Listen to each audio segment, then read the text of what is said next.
3, 2, 1. Got it. That's the sync up clap. I like it. Now it's synced up. Well, it will be later.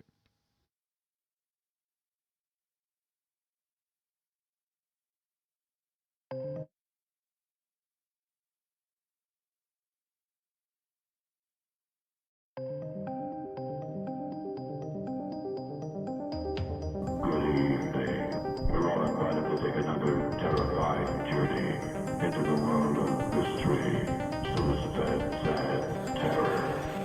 Let's turn on all the lights.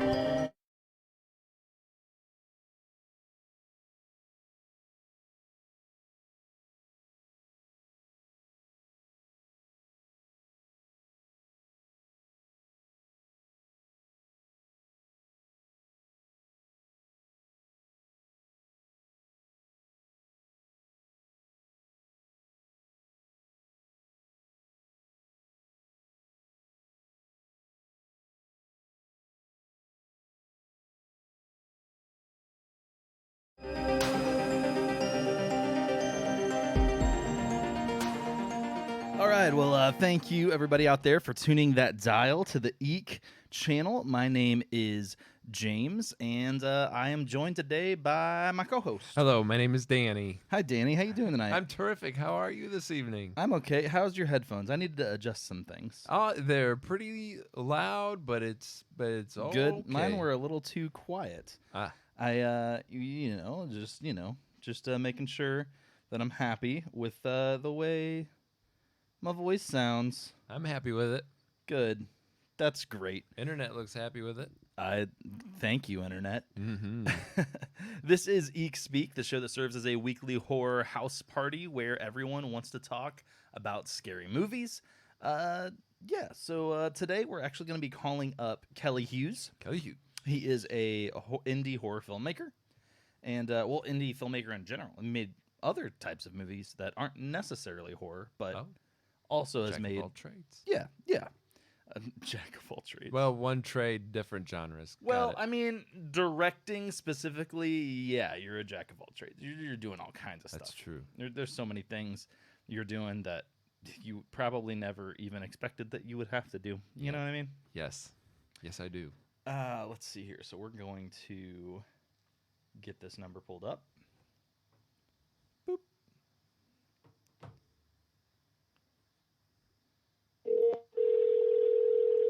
It's working. It's working.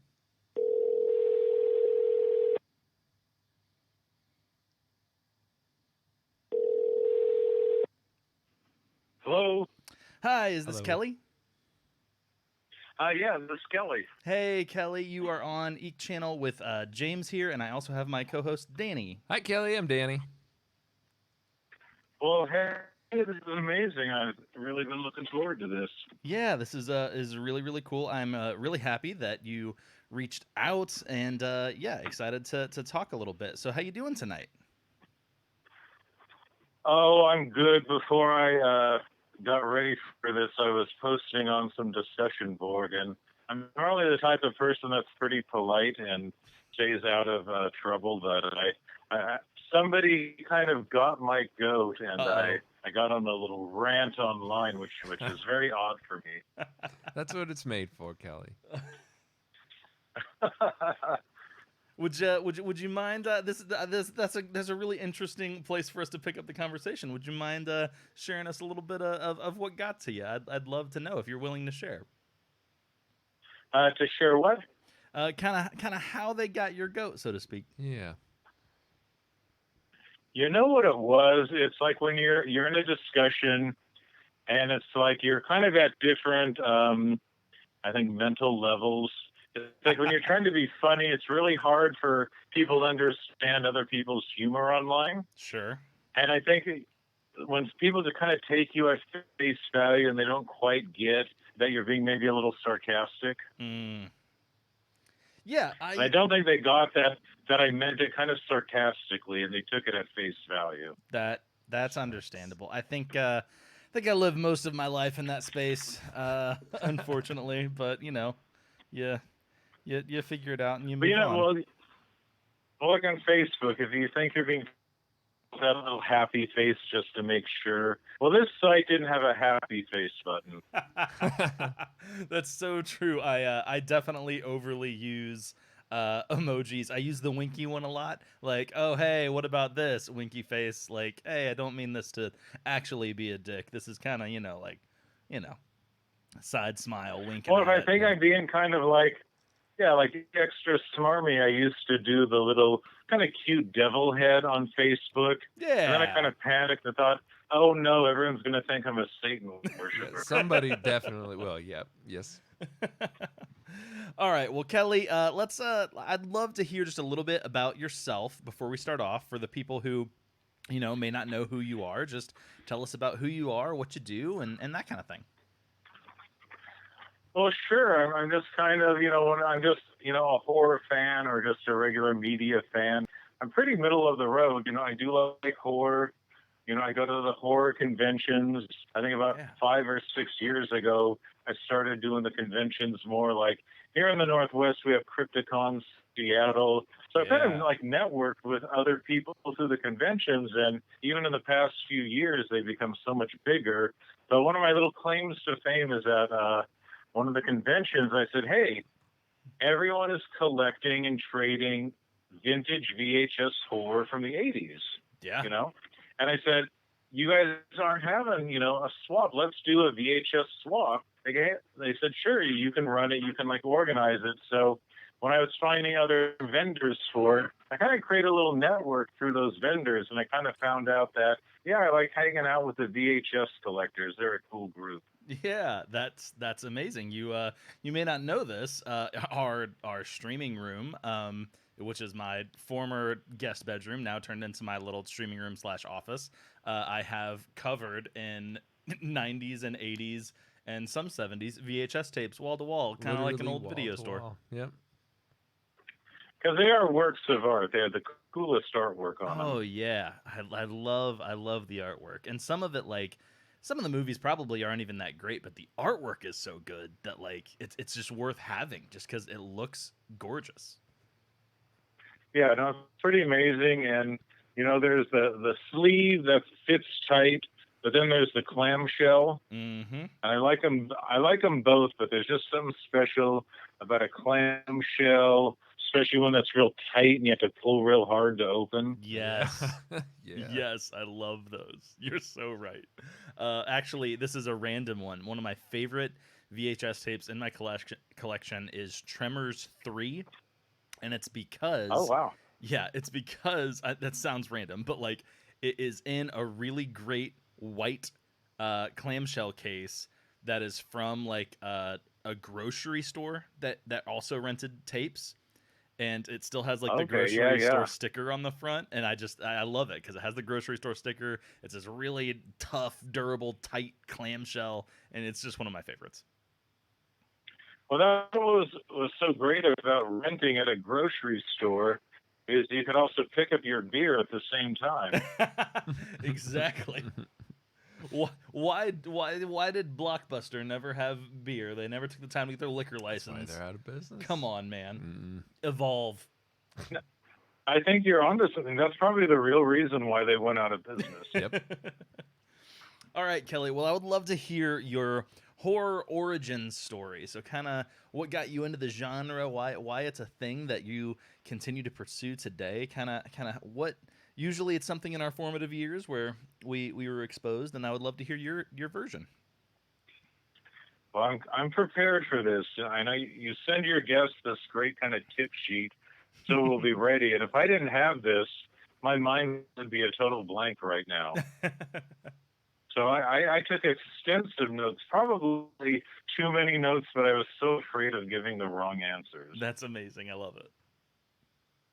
But here's a couple, if you'll indulge me. It's kind of a mishmash, but believe it or not, I think the first real horror movie that was not on TV, and my family didn't do this, but a rare time my family actually went to the drive-in movies together. Yeah. Pack the kids up in the car, go to the drive-in. I saw the original Willard on the big screen in about 1970. Wow, that's awesome. Yeah, this is like well before the Crispin Glover remake. Right, This was right. like the gritty, yeah, and this is even before the one where Michael Jackson sang the theme song in the sequel. This was like the original Willard, the Yeah, Rat movie, the Rat movie. and it was cool. But I think I was so young then. I was probably drifting in and out of sleep. But then, Yeah. by the probably like 1980, 81. That same drive-in theater was still around, and I think in high school with some friends, the first one I really remember at that same drive-in, it was The Incredible Melting Man. Okay. Yeah, you're getting into like legit like the drive-in circuit movies. Like these are like drive-in gold.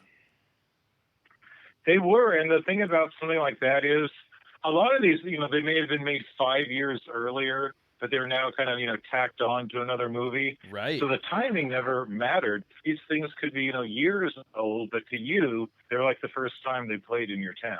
Right. Yeah. And it's amazing. So and some of those I love obviously we're both kind of younger bucks here, so we have had drive-in experiences, but we Right. didn't get to experience the heyday. No. And I love even hearing stories of like every once in a while a film at the drive-in would really catch on and people would keep coming, so they would just keep playing the same movie, every weekend because people just kept watching it, and so like they kept it on as long as they could because people were still coming out for it.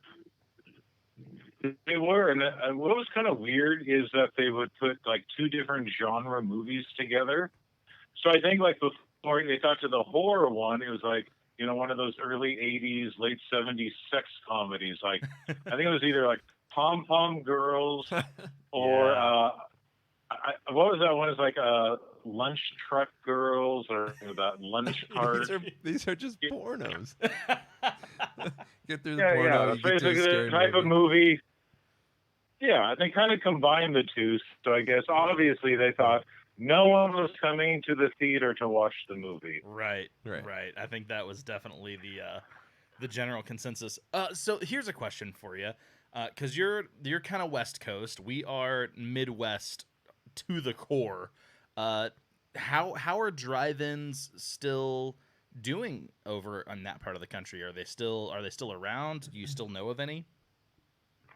It's interesting. Like the one where I grew up, it lasted pretty long, like at least into the 90s, maybe even almost the 2000s. But now there's like a Sam's Club there because it's a big piece of land. Oh. I don't know if you have Sam's Clubs out there, but Yeah. and then, yep, and then I think the other ones that are still around, they're just swap meets. Some are like full-time swap meets. Really? That's really interesting. So yeah, we actually it's kind of random, but we're in Fort Wayne, Indiana, and our city has two within driving distance that are both about 30 miles or so away. And I'm still shocked. Nice. I'm shocked that they're able to stay open. I love it, and I try to go to them as much as I can. It's kind of funny because one is definitely better than the other one, but the other one, the one that's not as good, this summer has taken a lot of chances, and so they have one screen, and they'll do a double feature, and usually what we see at the drive-ins around here is it'll be like a family movie first and then a more adult movie afterwards. So like once the kids fall asleep in the back seat, they'll play any kind of adult drama or maybe a horror movie if there's something out that's hot, or whatever, even a rom-com sometimes, like anything that's just a little over the kid's head. But Right, they just want to sell popcorn and hot dogs. Absolutely. But the one drive-in that is kind of the crappier one in our city, multiple times this year have both movies, the first feature and the second feature, both been horror movies. So like this last weekend, Nice. It was It Chapter 2 and whatever the new Annabelle is. Yeah. Annabelle Returns or Homecoming or Sure. something. Yeah. Far From Home. Yep. That's it. And I was just like shocked. I was like, man, if they're gonna keep doing horror double features, even if it's like standard, mainstream horror double features, at least it's horror. Like, I'll start going to the crappy one instead of the nice one. Like, it's worth Yeah, it. definitely. Well, there's always a good ambiance when you see horror in a drive-in at night. I mean, it does add to the creepiness of it. It really does. My son is 6 years old. He's almost 7, and I felt like I had read a lot about Scary Stories to Tell in the Dark, the movie.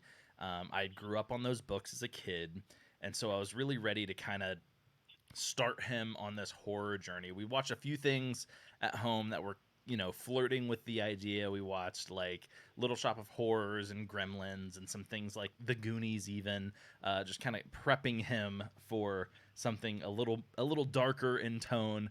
And then we took the plunge and we went to the drive-in. We watched Scary Stories to Tell in the Dark. It was like it never started really raining on us, but it was like the storm was rolling in, so there was like thunder and lightning, and like it was really windy, and oh my god, it was perfect. It was the perfect way to watch that movie. Wow. Nice, yeah, the total ambiance. Well, I grew up in Seattle, but a few years ago I moved kind of across from Seattle to a place called Port Orchard, and from where I live, about 10 minutes away, there still is not just a drive-in movie theater, but it's a triple screen drive-in. Wow, I've seen doubles. I have not seen a triple. That's impressive. It's impressive, and I've been here about 7 years, and I haven't gone yet. But I got some friends in a car last year, and I said, we're going to check out the drive-in. So this is so forbidden. Like on a Saturday morning, we snuck into the drive-in and just drove around it. Nice. There's nothing wrong with that. And I thought, well, what's so funny about it, there was no security. You could like just drive right in. Yeah, yeah. But the thing about that is when you're in there, you think, oh, wow, this would make a cool location for a horror movie. Absolutely. Anytime I see, so that was the other thing in just growing up in the Midwest, there would be a lot of abandoned drive-ins, ones that weren't open for business and hadn't been bought up by a Sam's Club or a Costco or whatever, and they're just standing there kind of dilapidated, and every time I would drive by, like, your mind just races with the ideas of what could I potentially use this location for. See, no matter how much you want to make a drive-in nice, it's always going to be trashy. Oh yeah, definitely, absolutely. You can repaint the admission booth and the concession stand, but those old speakers, they have to like make the most heavy-duty, indestructible speakers that you can put out in the rain, and they just always look like these old, I don't know, just some old like steampunk kind of technology. Right, absolutely. Yeah, like straight like something. Drive-ins like so encapsulate like the aesthetic that something like, I don't know if you play game as much, but like the Fallout games are very inspired by kind of steampunk or even just like that 50s atomic age, and like drive-ins are just that. They'll always be that. Well, let me go on the record and say it's stupid to see a classy movie in a drive-in. Right? I like that. If you want to see an Oscar, if you want to see like an Oscar contender or a foreign art film, don't see it at a drive-in with a bunch of screaming kids. Absolutely. You want to see, drive-ins are made for slashing movies and softcore sex comedies. I absolutely love that. That is great. Okay, let's move on a little bit. What would you say is? We can move on. I'm just gonna throw in my quick. We don't have to elaborate. But when you said first horror films in the 80s in the theater, I did see the original Evil Dead in the theater when it came out. Big impact. Yes. And I saw the original Hellraiser in the theater in the 80s too. So those were probably the two big impact movies. But in between, it was all about renting horror on VHS. Yeah. That was the education. That was the influence. VHS horror, taking a chance on stuff you've never heard of. And just so your young listeners know, half the time there was no way to know what the movie was about. There was no internet. Sometimes, You were lucky if you saw a fanzine that might have a blurb. There are very few reviews. Maybe Joe Bob Briggs, starting out early on. Yep. But you took a chance. You saw a lot of crap in the hopes that you would find the gems. That's true. But to me, even the crap has merit. So I never discount a movie. I can always find something to appreciate in even the worst horror film. That's right. That's right. I think that that's what's amazing about a lot of people who are really into the genre. Have their roots deep into it. I mean, obviously you'll have your kind of surface level fans, but like if you're really in it, even the lowest budget, the quote unquote worst acting, like you can always find something. You can find a nugget, and I love that about horror movies. I think that it happens in genre films in general more than maybe kind of standard fare, and that's one of the things that I love about it. What would you say? Well, actually, first I have this question: did you have a go-to rental place whenever you were doing these things? And if you did, was it like a mom and pop shop? And if you remember the name of it, I would love to know the name of it. I just think that these things are really interesting. Well, one was because I lived in the University District in Seattle, which was cool because they had like a lot of used record stores, used bookstores, stuff like that. But the new record store, it was just a Peaches Records chain. Okay, yeah. And they were one of the best, not only they really beefed up their videos, but they had a really big dedicated horror section. And I think it was because their audience was the college crowd. Yeah. So I think more so than others, but there's also one specialty store in Seattle called Video Vertigo. I love that. And that was and they were like the first place I ever saw where you could rent John Waters movies. Yeah. They had all the Russ Meyer movies. They had like really weird underground horror. They were like the true, underground shop where the place you would find stuff that was, back then shot on video features that were very underground, or maybe those shot on super VHS stuff. I mean, they'd have stuff like that. Yeah, that's amazing. I think there's something magical about all of those kind of independent stores. They always have the coolest names. Yeah. Like I love that. Well, I have to give one other quick plug. I didn't go there as much because I didn't even know the timeline, and I probably already had like a membership at the other, but and this one's still around. It's called Scarecrow Video. Scarecrow Video, that's amazing. Yeah, and they are still around. When all the other stores were closing, they became a nonprofit, and they're like 2 floors of just massive, the horror section is amazing, but they have a huge foreign film section, a local Northwest filmmaker section. But what's cool is they're one of the few stores that have like massive subgenre sections. Like in horror, which is like several rooms, there's just one section of slasher movies, or it might be like Hammer horror or sci-fi horror. Yeah. And you would have a field day, and it's also special because when I put my first movie out on home video in the 90s, they were the first store to buy one and rent it out. Wow, that is amazing. And 23 years later, you can still go there and rent out that original VHS tape along with some other VHS that I put out there. Oh, that is so heard cool. of a not-for-profit video store. Yeah. I know, but I live in fear that either some asshole accidentally erase it when they're watching it. Yeah. Or they'll jerk it around so much it'll just snap because it's so old. Right. That's true. That's amazing that a place like that still exists. In the Midwest, we definitely don't have anything that cool. I might need to make a pilgrimage at some point to Scarecrow Video because it sounds worth it. Well, can I encourage you just to, in the meantime, go online and just look it up because they've got lots of photos of the layout. Yeah. It really is it's like the mecca of video stores. That is so cool. And I know that like the last remaining Blockbuster is, up there in that area too. It's in Bend, Oregon.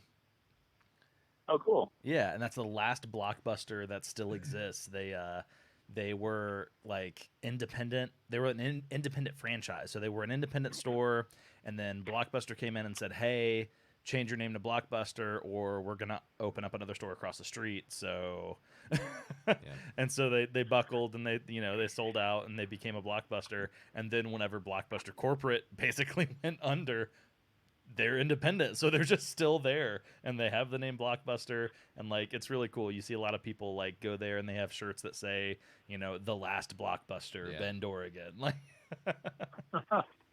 well, let me tell you something. Besides if they had, started selling beer there, I think they could have survived if they just switched to all horror, because the people that went there for the mainstream releases, they had to put all their money into buying 1,000 copies of every new Jim Carrey movie. Yep. And everything else was kind of put aside. If they'd taken that money and just beefed up their horror section, because horror people are the most dedicated hardcore fans. Absolutely. It's so true. And you actually hear, you can find, I think there's a whole subreddit actually dedicated to former Blockbuster employees, like telling their stories.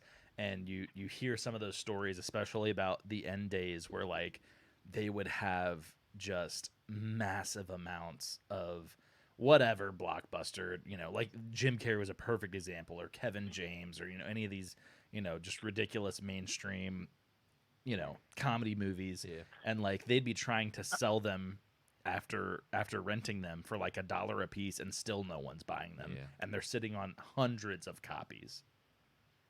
Those movies had a very short shelf life, yet horror has a long shelf life. Yeah. So let me give one more shout out. This is a chain, but we had a really good presence in the Northwest. Tower Records, which added Tower Video. Mm-hmm. Yep. And they had a substantial, Tower videos. But I have to almost 100% can guarantee one of our listeners tonight, my friend Jay-Z, who's also worked on some of my film projects, used to work at one, and he was a gold mine telling me stories of when they added Tower Video, and he, got to learn a lot and, see just the posters that came in, and it's kind of fun to work in a store because you get all that promotional swag from all the movies. I love that stuff. Well, that's awesome. Hey, if he is listening, you want to share some of those stories with some people who think that's really cool, you just let me know. I would love to hear some of those stories. Definitely.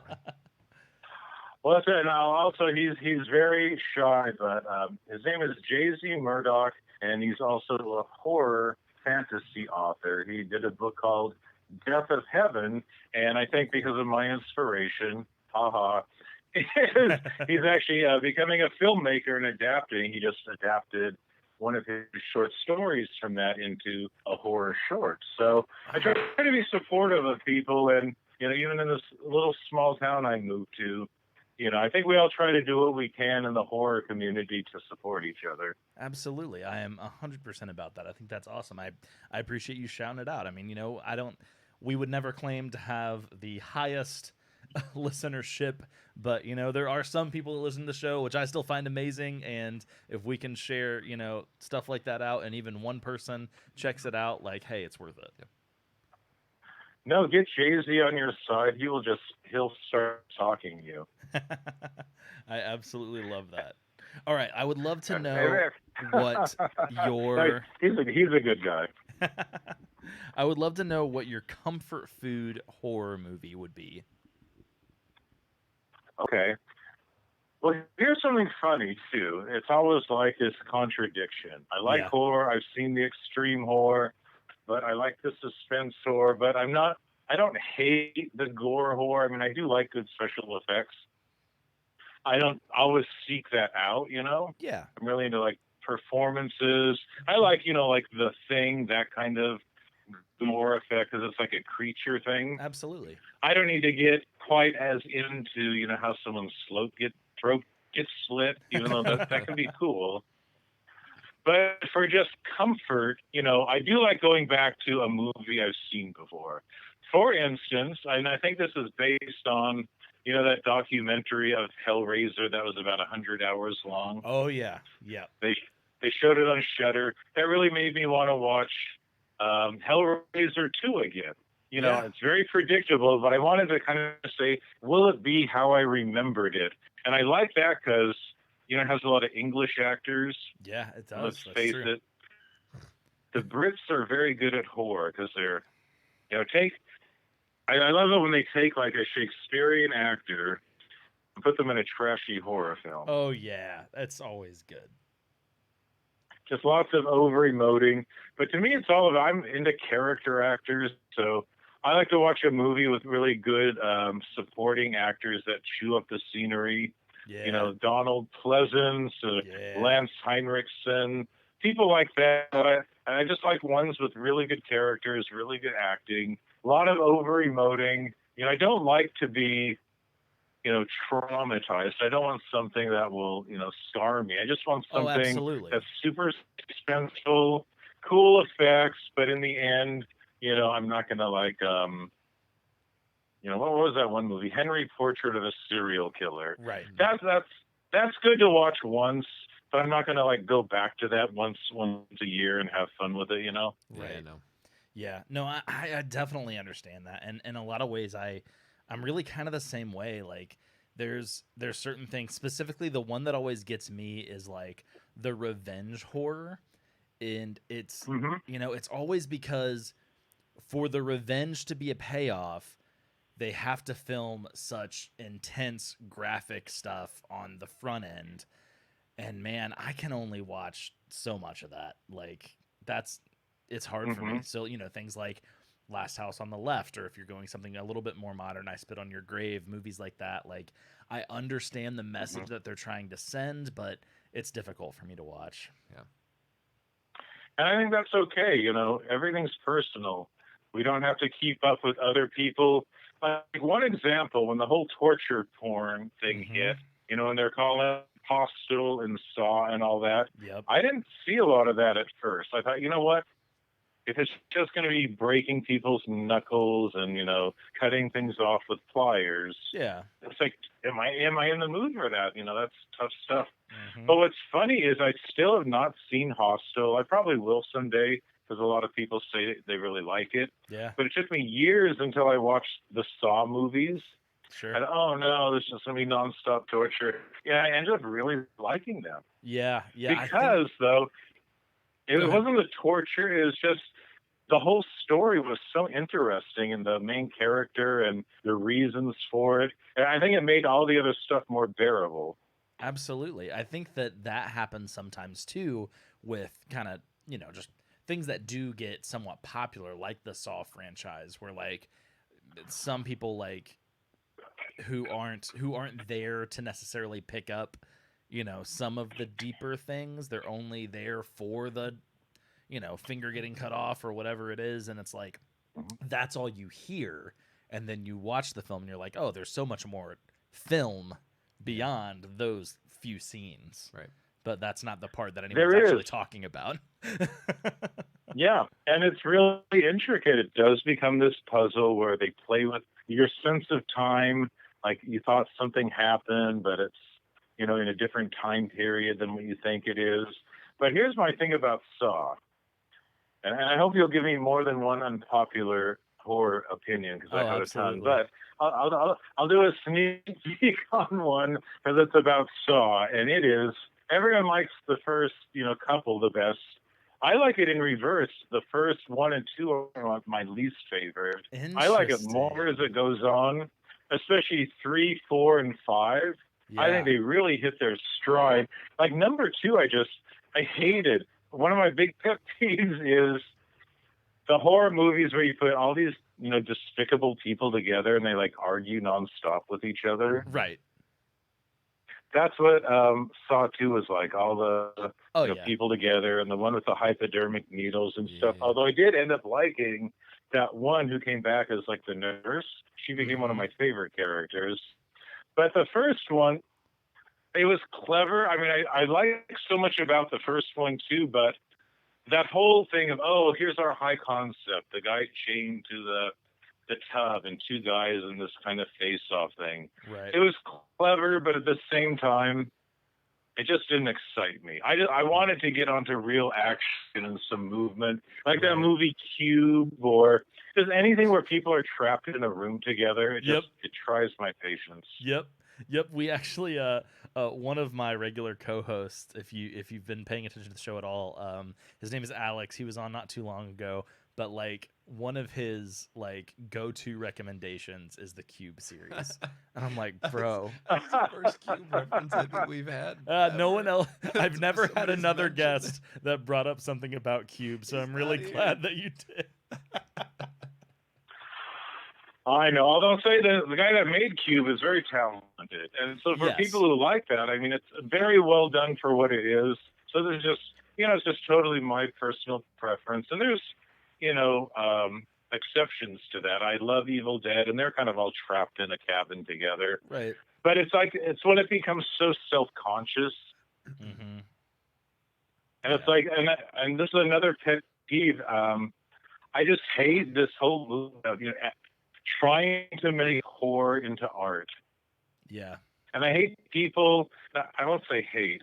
I'm still, I think, feeling hateful from that chat room discussion where I got a little antsy earlier. But say you're like a young filmmaker, you're at a film school, or you're self-taught or whatever, and you want to make a mark on the world, and you've got talent, and you have something to say, but I'm going to use horror movie as my vehicle. I'm going to make a classy horror movie with subtext, and it's going to be arty and artful, which again is fine, because a lot of horror movies are beautiful to look at and do have themes and substance.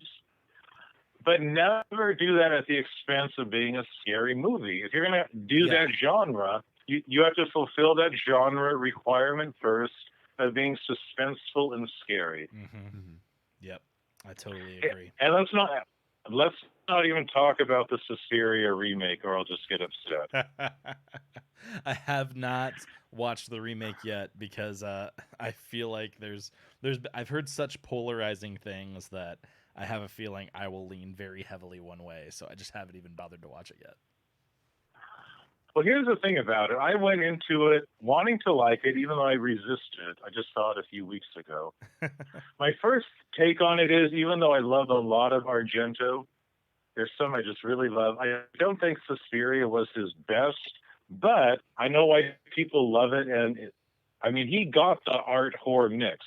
Right. He really did embrace this art direction. Looks amazing, and I think there's some amazing parts to it. I love the soundtrack. But I thought the story, it's like, okay, if you're going to remake something, they could do something with that story. They could fill in some gaps. So I don't mind that they were going to tamper with it. It wasn't sacred to me because the script wasn't perfect, but it was still good.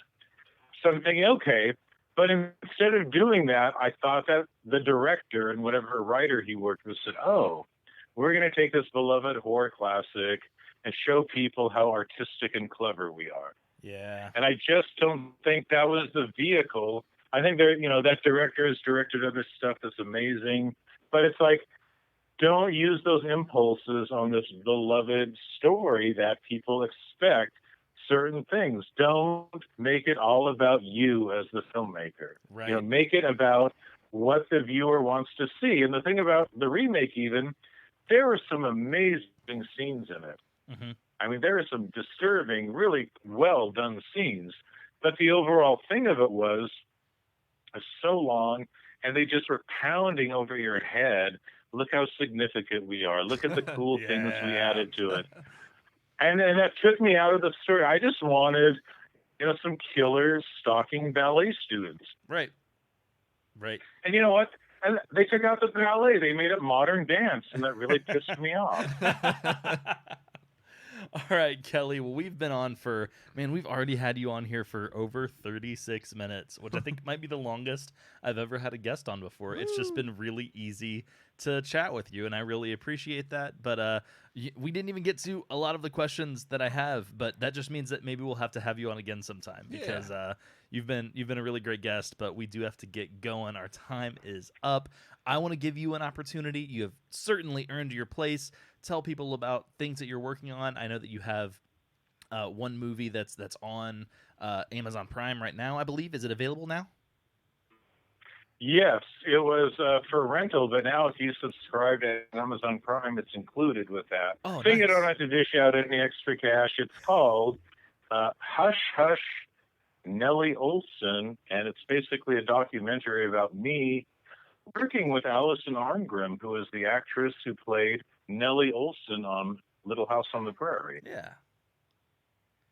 So it's basically I was making a horror movie up here in the Northwest, and then I got the opportunity to work with her. And even though I was already done making the movie, I thought, oh, I'm going to squeeze her in somehow. So I wrote new scenes, added a new character, and it was just a fiasco. But I loved the scenes with her, and it kind of became addictive, so I just kept making more and more of them, and they became less and less likely to be edited into my main story. So Yeah. it's kind of like how I spun out of control and kind of said, oh, she's so fun to work with. Let me throw something even crazier at her. So I've got her pushing women down the hill in wheelchairs as an homage to that scene in Little House where Yeah. little Laura pushes Nellie down the hill. And so you can kind of see behind the scenes when we filmed that. And I've got one scene where she shoves a really hot s'more into this woman's face and makes her eat it. Yeah. So stuff like that. Oh, and then she also takes a woman's eye out with a crowbar. Classic. Of So course. I do like some gore, but Yeah. it's like my rule of thumb: make the classy people do the trashy things, and then make the trashy actors play the classy characters. I actually really like that as a rule. That's really fun. It has always been my motto. That's awesome. Well, hey, Kelly, thank you so much. It's been really great having you on. We would love to have you on again sometime. You're a really great guest. You're really easy to talk to. I don't think we've had anyone who we can just really dig into drive-ins and video stores and like I just love that stuff. I love that stuff. I can talk about it all day. And so yeah, we would love to chat with you again sometime. And yeah, we'll continue to tell people about Hush Hush Nellie Olson. You actually sent over that screener. I did watch it, and it's a ride. It's certainly a ride. And yeah, especially if people can get it on their Amazon Prime account, like watch it. Definitely watch it. Well, I appreciate you guys having me, and if you ever have me on again, I think I still have about 7 single-space type pages of notes, so we can go again. We can go again. That's perfect. Thanks so much. All right, Kelly, you have a great night. Thank you so much. See you, Kelly. All right, appreciate it. Take care. Yep. Bye-bye. All right, Danny, this is your cue. He was cool. Oh, cool. He was a cool guy. You didn't say he was a cool, nice. guy. Was he nice? He was nice, wasn't he? Very nice. He was guy. so nice. He was like I said, just really easy to talk to. Yeah. Really easy to talk to. Yeah. And that's He's got some great stories. that's really nice. Sometimes as a host, just every once in a while, and there's nothing wrong with these scenarios. It doesn't make these people like bad guests or bad at podcasting. It's just Right. sometimes as a host, you feel like you're kind of controlling everything and you're really pulling. Sure. I love having someone that it kind of feels like they just gives and gives. they just kind of take control. Have it. Yeah. Yeah. That makes my job way easier. All I have to do is make sure that we don't record for like 3 hours. Like, that's pretty simple. I can do that. Oh yeah. All right. Well, Danny, before we go, we do have a little bit of horror news to talk about. Oh please. So I don't know if you know, but there was a new movie that came out this weekend, It Chapter 2. I heard about it. That happened. Yeah. Neither of us have seen it. Nope. Nope. And caught a little bit of flack for what I said about it on the last episode. Not Really? No one's mad about it. They're just like, "Oh my god, I can't believe you don't love it." And it's like, you know what? I think I just missed it. I think I missed it. I watched the series. I've read the book, and I don't know. Like, I don't know. There's something about it. It didn't really That's all right. catch me. So, Yeah. but in the wake of every horror podcast on the internet right now being just in Pennywise mode, Yeah. that's kind of got me really amped about seeing chapter 2. Yeah. Even though I didn't, it's not that I didn't plan on seeing it. I know that I'll see it eventually, but like, I wasn't like super pumped about it. But It is definitely on a super hype train right now. I was Yeah. literally in Joann Fabrics yesterday, stop it. and they have an It fabric. What? It's just they had two. One just said Two? it all over the stupid fabric. Was it just and I think white the with other red one was letters? just like a very cartoony looking Pennywise, just Huh. repeated all over it. Was it the movie style Pennywise? Yeah, Oh, it was wow. the new version Yep. of Pennywise. Yeah, Wow. it was silly. It was on clearance. You should make me some, understandably. you should but- make me some pajama pants that say it. I want them. it. Or one leg is the it fabric and the other leg is the Pennywise fabric. Oh wow, I'm You're down. asking a lot, but you know, Shelly's getting really good at sewing. Great, Thank you. fantastic. Okay, so that happened, and on that note, another Stephen King adaptation will be coming out fairly soon. Doctor Sleep. Okay. Doctor Sleep is a novel that is kind of a pseudo sequel to The Shining. Yeah, I Yeah. do remember you telling me about that. I've Yeah. not read it, but When I was working at a bookstore is whenever Doctor Sleep came out, and it was a very big deal. Mhm. I have not read it. I have come to the understanding from other people that have read it that, like, yes, it's a sequel to The Shining in the sense that it is the story of Danny Torrance grown up. okay, So the kid in The Shining grown up. sure. So some of the events in The Shining maybe have references. Yes, the Red Rum kid is now an adult, but it's mostly just him maybe dealing with some of that trauma. But there's a whole different story that's happening Mhm. with him. Right. So there was a new trailer. The final. That's a thing now. They have final trailers. Mm-hmm. Like, this is the last trailer that comes out before the movie, Yeah, and I'm kind of getting mad that's a thing this now. is Like, such a thing. we have multiple trailers. Like, there's the teasers first, and then we get some trailers, and then but this is the final trailer. Yeah. It was bad enough that we had like red band trailers, which is the ones that showed like the dirty stuff, but now we have final trailers, and I'm sure we have final red band trailers, and I'm just, good God, show me the freaking movie already. Anyway, new trailer shows our grown up Danny Torrance in a scene where he's actually in the Outlook Hotel. Oh, And I'm not sure that sequence actually happened in the book. So it Yeah. seems like maybe they might be taking a little bit more liberty with this Yeah. being a Shining sequel, which I Yeah. think is a really good idea. I do too. I just hope it's not like so many trailers where it's this scene that's like the first 5 minutes of the intro. Oh, of the maybe movie just like to give you one context. like dream. It's like Yeah. a dream sequence of him being back there, and that's it. Right. Remember this? Okay, moving on. Yeah, that's totally possible. I will be interested to see if this. I haven't done enough research to really know, but if because the director here is crap, I didn't write his name down. It's that guy who did Haunting a Hill House. Is same director, Mike Flanagan. There it is. I'm interested to know if he's looking at this as, am I adapting the book Doctor Sleep?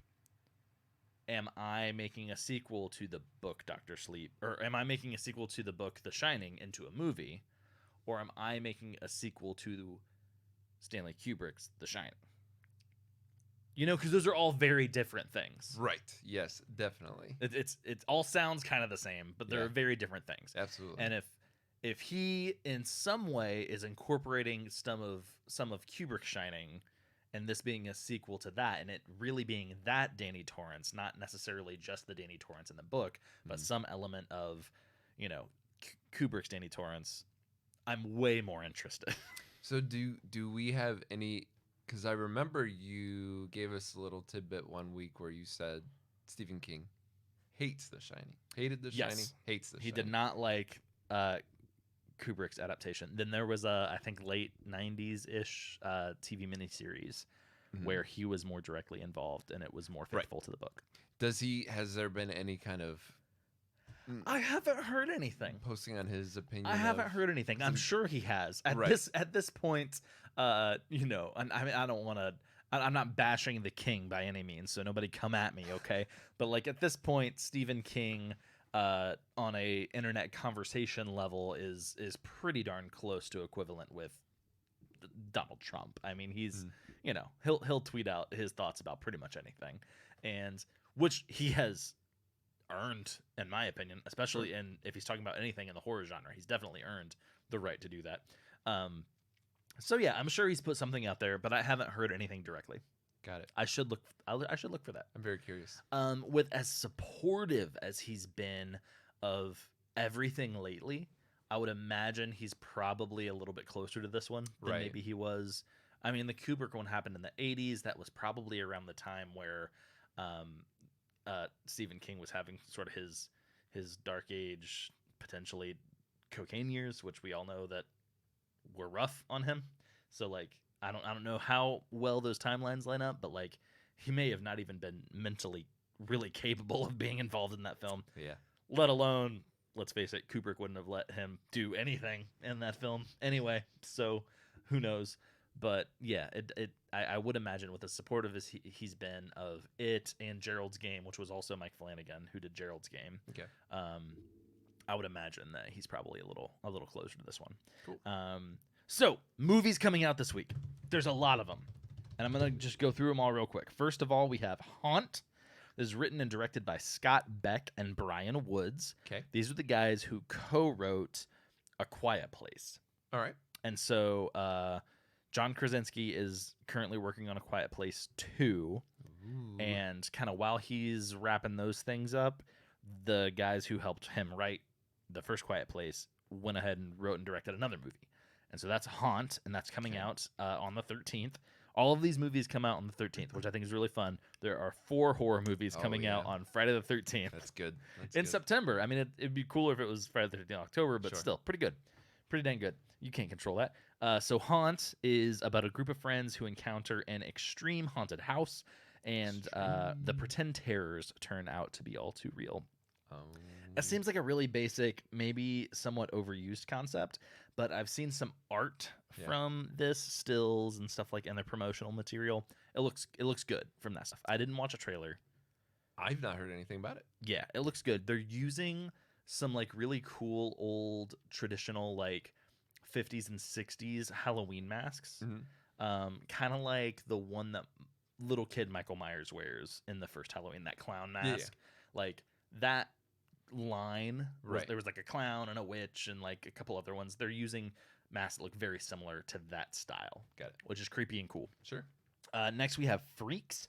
This film tells a story of a 7-year-old girl named Chloe who is locked in an abandoned house by her disturbed father. The mysterious Mr. Snowcone convinces her to escape. You're not supposed to laugh at that part. Sorry. Convinces her to escape Mr. Snowcone. for his own suspicious reasons. The interesting thing about this, it's written and directed by these two guys who also recently did the live-action Kim Possible movie for Disney. Okay. And that's kind of the only like major thing they've done. And now they're doing this movie called Freaks with a character named Mr. Snowcone. So we'll see. We'll see what happens there. Next, we have a movie called Depraved, which is a modern-day retelling of Mary Shelley's Frankenstein. Okay. I like the idea of retelling some of these classic monster tales. We've done a lot of Frankenstein stuff, and a lot of it's been bad. So I'm not saying Depraved is going to be bad, but I don't have high hopes. Yeah. Next, we have Riot Girls. This one sounds like you might be interested in it. So in an alternate reality 1995, a mysterious, I said that right, but it sounded wrong. Mysterious disease has wiped out all of the adults. Okay. In this new age, two gangs pitted against each other in a brutal war. Two gangs are pitted against each other. 2 child gangs. Because all the adults are dead. Got it. So 2 kid gangs. It's like, this is like a Recess on steroids. Yep. I'm picturing the kids from Hook, Yeah. the Lost Boys. Yeah. Okay. So it's these 2 gangs are pitted against each other in a brutal war for territory, resources, and survival. So we have this post-apocalyptic Mad Max. I can't say any words. You got Mad this. Max Mad Max esque babies. with children. Dang. That sounds really funny. It sounds fun. It sounds fun. We'll see. What's it rated? Do you know? I think it's an R movie. Really? Like it's a legit horror movie or like a legit like genre rough movie. Don't quote me on that. I might be PG-13. I don't know. Interesting. I I'm just think- curious. I think it's on the same level brutal it's of- going to get. I think it's on the same level of Scout's Guide to the Zombie Apocalypse. Oh, okay. Yeah. So kind of I think it's a little tongue in cheek. got a little campy, a little looks, fun. Yeah, it looks Okay. tongue in cheek for sure. Okay. Got it. Yeah, Got it. I don't think they're going super serious with it, Yeah, but there'll probably be some pretty messed up stuff because kids are crazy. they are. I mean, could you imagine? Danny used to be a teacher. Could you imagine some of your former students just let loose?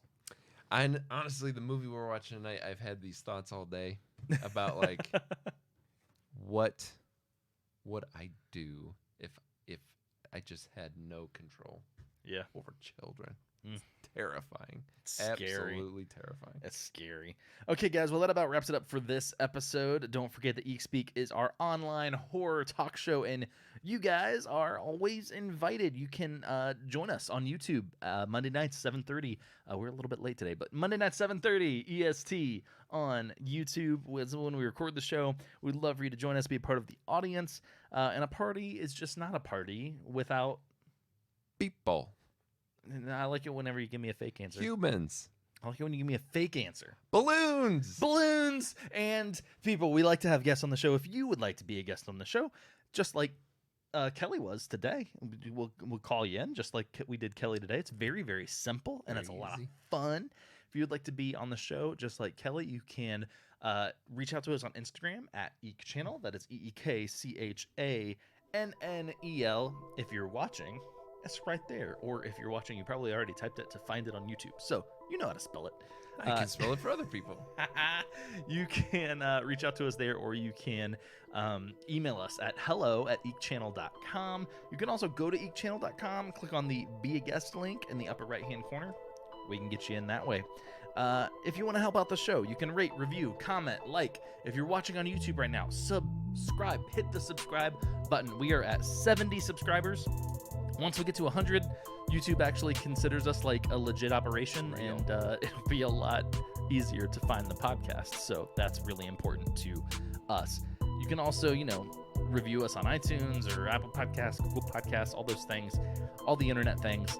Honestly, I don't care if you don't do any of that. I want you to subscribe. I want you to do these internet things. But what I really want you to do is just tell a friend.